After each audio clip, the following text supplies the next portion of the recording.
మన తెలంగాణ సీఎం రేవంత్ రెడ్డి వచ్చిపోయాడు ఇప్పుడే. అంటే మన పబ్లిక్ ఒకేసారి దర్శనంకి వెళ్తారు చూడండి. 5 రూపాయలు టెంపుల్.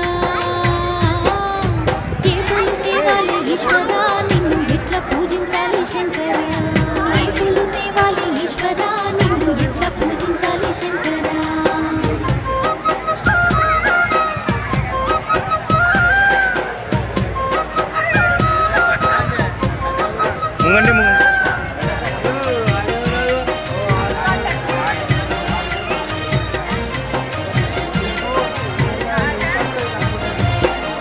దివ్య మంగళ రూపం దీనుల కాచే హస్తం దిక్కులన్నీ ఏలే సక్కాని శంకర మూడు కొండల మీద ముద్దుగా కొలువై పూజ